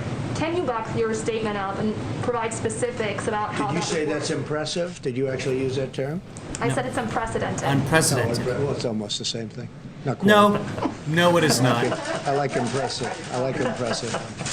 Not quite. Close. John Lewis wasn't impressive. So TikTok. TikTok is very successful. Did he say Tic Tac? It does tremendous business in the United States. Hold up. People are Sounded like Tic Tac in my almost the ear. same thing. Not quite. In my ear? I like it. I like impressive. I like impressive. Not quite. Close. So Tic Tac. You said Tic Tac. Is very successful. It does tremendous business in the United Tic-tac. States. People are riveted by it. I mean, I have many friends when they get, saw that. you know what that's though? They're calling.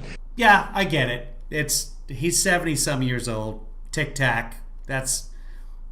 I think their kids love it. They don't, because they don't get to see their kids anymore. But they are. It's an amazing thing, whatever it may be. And I told Microsoft, and frankly others, if they want to do it, if they make a deal for TikTok, whether it's the 30% in the United States or the whole company, I say it's okay, but if you do that, we're really making it possible because we're letting you operate here. So the United States Treasury would have to benefit also, not just the sellers. And I said, inform, very simple. Again, it's the United States makes it possible for United States companies to operate in the United States. Therefore, the companies have to pay the United States a portion of a purchase price. Are the Republicans hearing any of this? Well, I mean, we have That's all the true. Liz for Biden. He uses TikTok tacos to unlawfully kiss women. Yes, that's a throwback to the grab the pussy bus scene. It's because without us, you can't come into the United States. It's like if you're a landlord and you have a tenant. The tenant's It's not like business needs a rent. It needs a lease. And so what I said to them is... We are not leasing the United States. Companies in the United States are not renting the United States. The United States doesn't own the United States. It's not like that at all. The people own the United States. My God, talk about government overreach.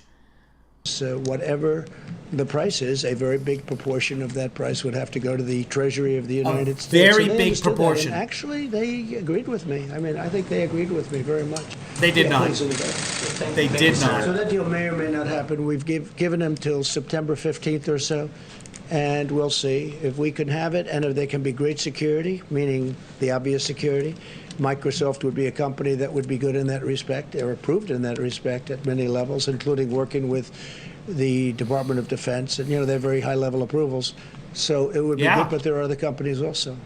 Yes, please. Thank you, sir. Have you or anyone in the administration reached out to other companies aside from Microsoft to see if they're interested? Many companies. Call us. Microsoft called me. Don't ask those questions. We've had other companies call. I don't know where they are. It sounds like Microsoft is along the way of doing something. I don't blame them. It'd be, it's a great company. It's really a great company. But we cannot take the security risks of any of those companies, including Huawei, which, as you know, we put a halt to. But we can't take the security risk. I think our attitude on China has changed greatly since the China virus hit us. I think it changed greatly. It hit the world, and it shouldn't have. They should have been able to stop it. So we feel differently. Again, the question is about TikTok. So many thousands of people, and ultimately it'll be millions of people around the world. It's a terrible thing that happened to the United States and Europe and the entire world. Really a terrible thing. Yes, please. Orange Tic Tacs are the best, Marcy. The questions, one on the virus and one on policing. On the virus, you said recently that there can be too much testing.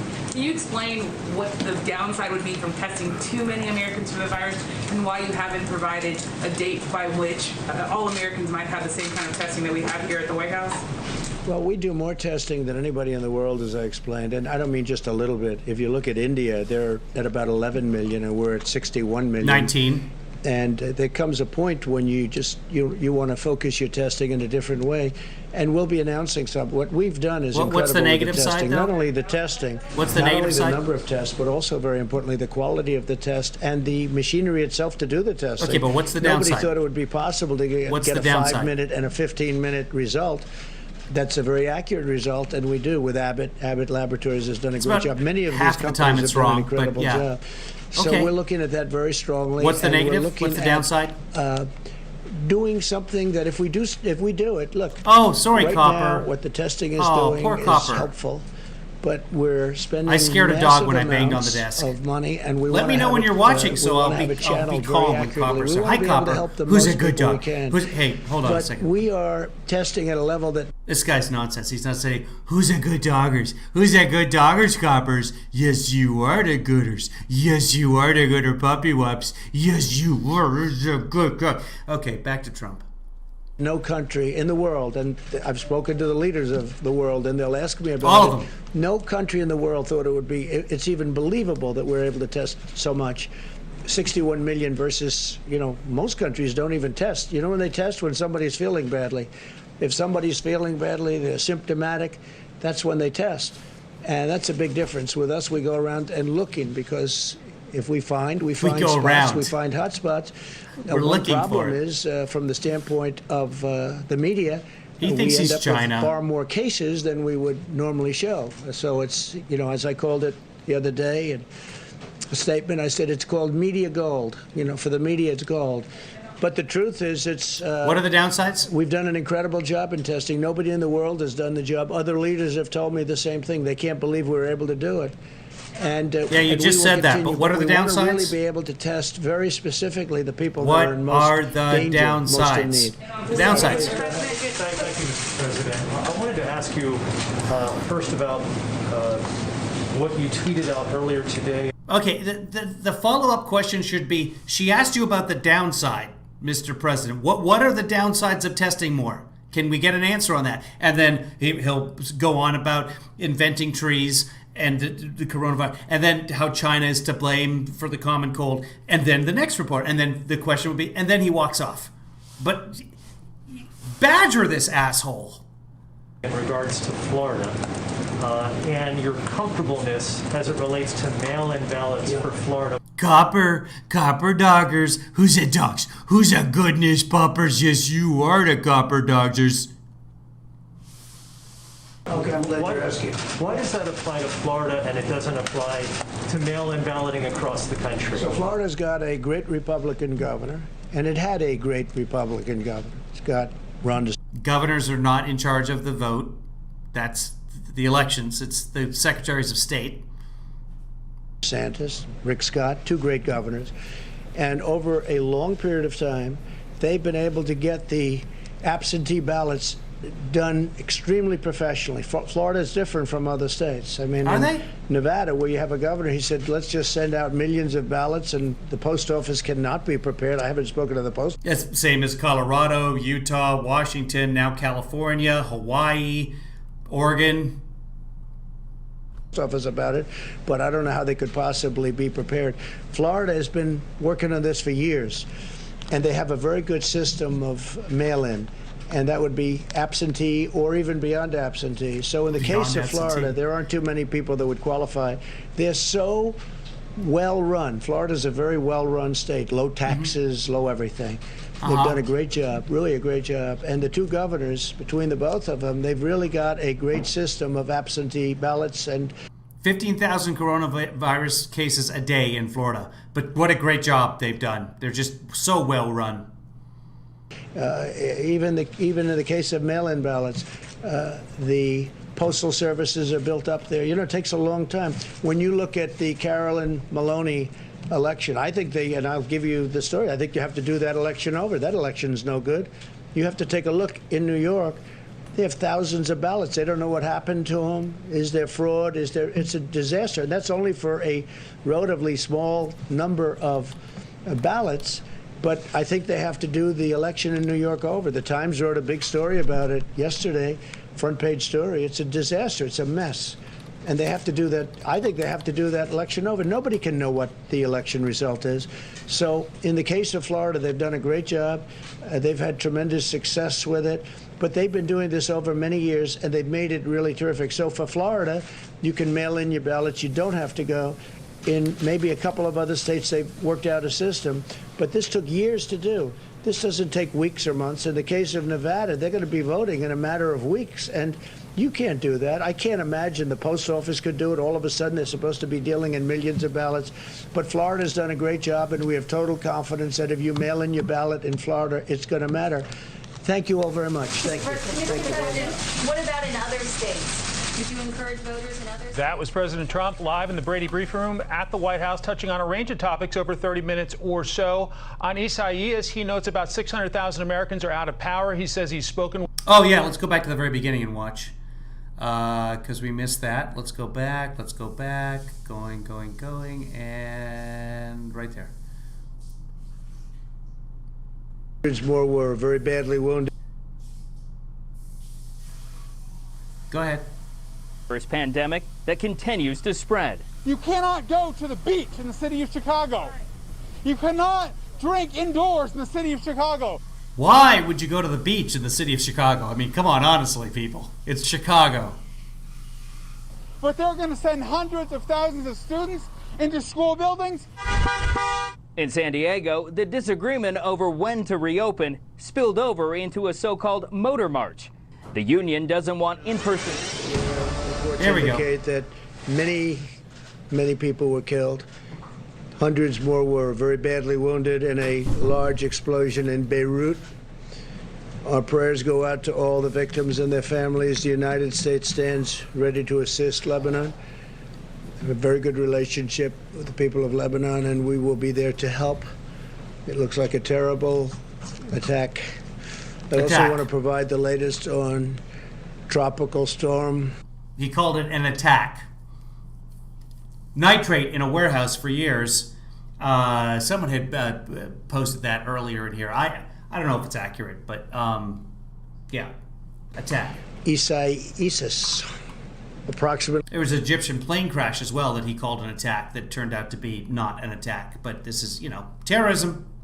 Nearly 600,000 are without power along the East Coast, and utility companies are working around the clock to restore service as quickly as possible. Ooh. I spoke to Governor Cooper, I spoke to Governor DeSantis, and I spoke to all of the people at FEMA, and they're working very hard. Coastal areas in the storm's path can expect to see the storm surge and rip currents, while inland areas could see flooding and very, very high winds. FEMA is responding to states that have requested the assistance. We have a list.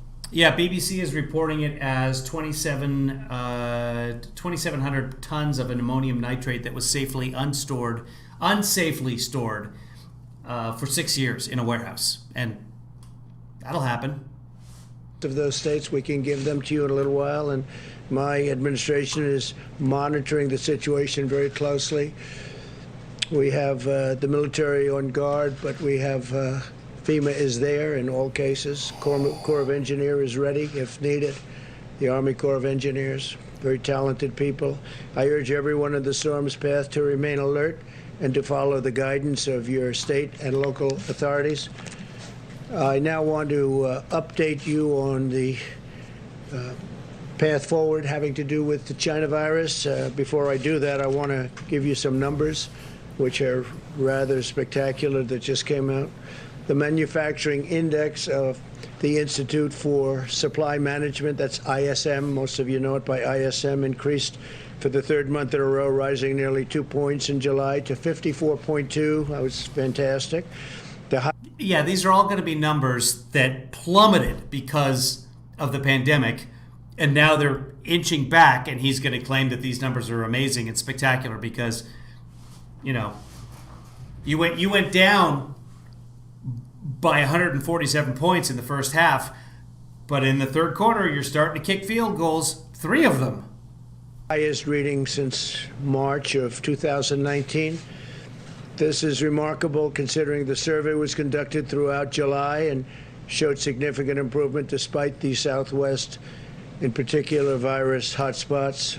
The ISM measures, and it's a very strong measure of new orders, rose 5 points in July to 61.5, and its highest reading that would be since September of 2018. That's a big number. Since the April low, new orders are up over 34 points, which is the largest increase in the history of the ISM, dating back all the way to 1948. So 34 points, that's the largest since 1948. And what was the drop? Similarly, the ISM's measure of production is up 35 points from its April low to a reading of 62.1, which is the largest three-month gain in over 70 years. That's some number. These were somewhat surprising, but I've been saying we're doing well, and those numbers are really spectacular. Automobile sales, likewise, are a key factor in the resurgence of manufacturing since the March low of 8.8 million units with... Okay, I'm looking at the ISM data, and it dropped down...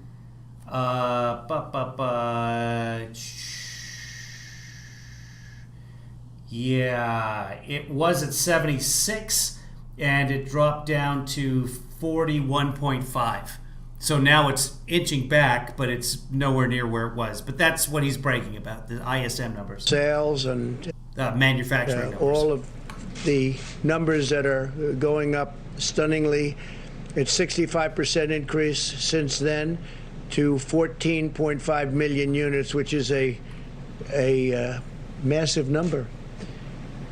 The great strength and great news is really for states like, in particular, Michigan and Ohio, South Carolina, Pennsylvania, states. Very good. Swing states. Florida, a little Swing bit. state. These are great numbers, record-setting numbers. The strength in new car sales is also evident in the used car market, where soaring demand, literally soaring demand, is putting upward pressure on the used car prices. The strength in new car sales is also evident in the used car sales. This is a leading indicator of the motor vehicle industry. The need to restock depleted shelves will further galvanize the factory sector, and we think very substantially based on the numbers. We're very, very happy with these numbers, and I think most people are anywhere from surprised to shocked by these numbers in a very positive way. Economy-wide inventories crashed. I've been hearing so many people say that. I remember pants that when producer Joanna wrote, where'd it go? Oh, it's gone now. Oh, well. I thought for a second that producer Joanna had just said, I remember panties. And I'm like, what? Who said what? I remember parties, but I'm so used to people saying, I remember pants. Last night, I think I said to Kevin Lee Daughter, I was like, I remember people. Remember people? At a near $320 billion annualized rate last quarter. A crash in that case means a good thing, not a bad thing. That's the largest drop ever on record, ever. Home builder sentiment likewise is soaring as... Okay, well, this is where we came in, kids. So we made it through that. We made it through Kayleigh. I remember panties.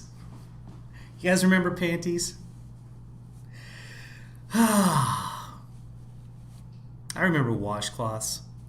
I wash myself with a rag on a stick. Go get yourself registered to vote if you're not already registered to vote.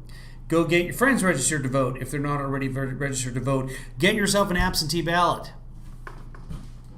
And be a good dog. Yes, you are, Goober. Who's a good dog? You're such a good boy. You're a bad president. Bad. You're the worstest presidentist. Yes, you are.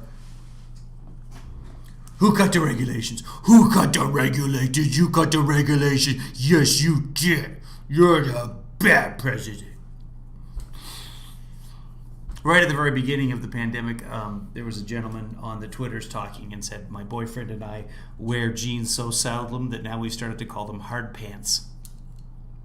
I have shorts on today. I'll ask you all what you're wearing and then I'll sign off because I'm not going to be interested in that. What I am interested in is using the restroom and possibly taking a nap. I've been yawning up a storm now. I didn't stick my nose in any panties, Goldie. How dare you? Goldie, you're back home in Monterey Park? I could drive over. I'm not far. I'm in a Hollywood adjacent location in the LA Valley. So I could come over, and if you have food, I'll eat your food. I'm in. Talk to me off the air. All right, kids. That might be it for today, I'm guessing. Oh, yeah. Before we leave, Billy Joel Madness. What's this deal here? Hold on. Escape. Let me escape from that.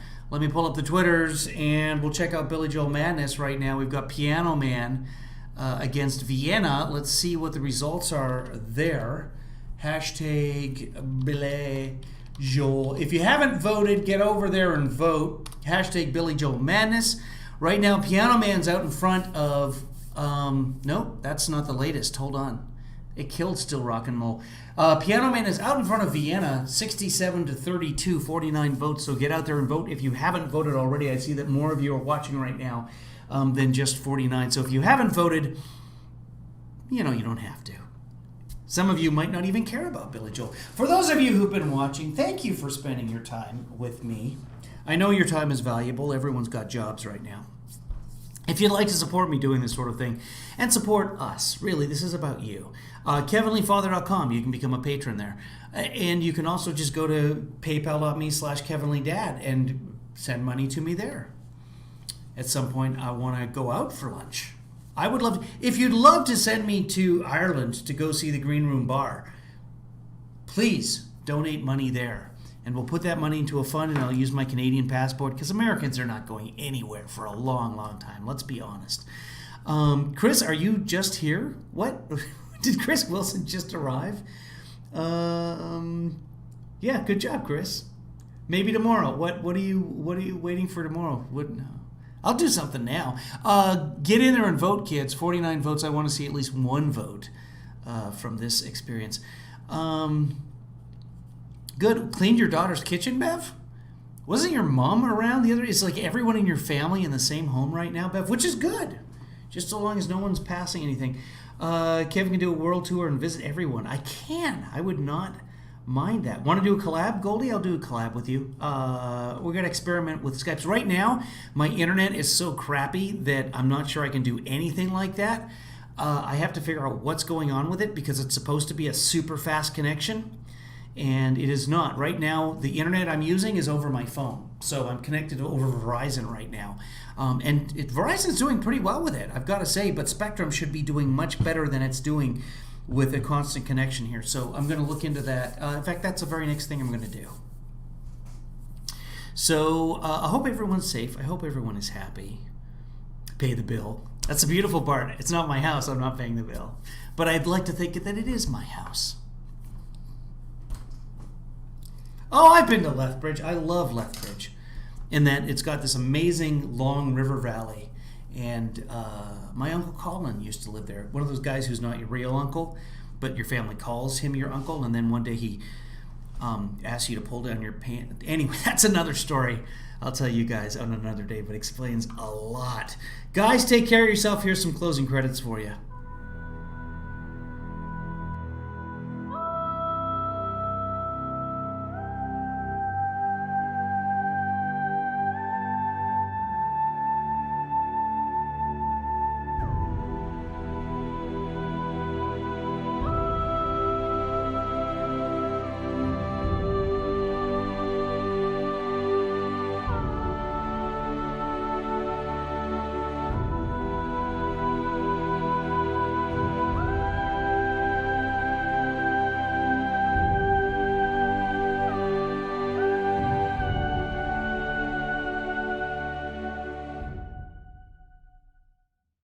Kevin, is this helpful to Joe Biden?